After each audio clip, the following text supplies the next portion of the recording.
Prime Minister's office since August. Second.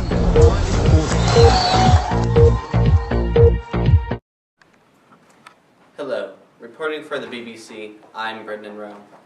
1947, India and Pakistan erupt into conflict over the Kashmir region in the far north of both countries. The United Nations has recently convened to find a solution to this conflict. With me is Derek Wang of the British delegation. Thank you, Derek. You're welcome. So, can you explain the British involvement in the founding of Pakistan and India? Well, as you know, in 1947, the UK passed the bill, the Indian Independence Act, and what this provided was the Indian subcontinent, which was once a British colony, to be split up into two nations, Pakistan and India.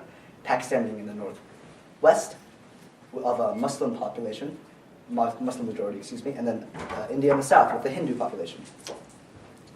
Okay, so when India invaded Kashmir, they broke the treaty of the Muslim majority in Pakistan and the Hindu majority in India by invading Kashmir. So can you explain to me how they broke the treaty? Oh, well, it's simple. I mean, they clearly invaded. They used military force, which is illegal under the United Nations Charter. And they cannot do this as a nation that is a member of the United Nations. Now, the actual process of the conflict is a little bit more complicated than that, but it is still illegal. It's an illegal war nonetheless, and that is why the United Nations Committee on India and Pakistan has convened to solve this crisis. Okay, so how will the British respond to this illegal action?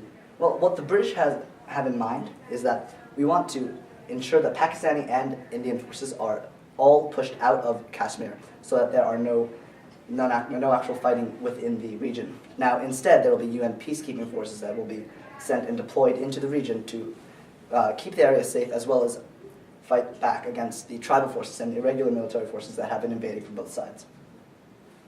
Okay, and can you predict the UN resolution regarding this crisis? Well, we have three working papers out right now, and they all have different but similar goals.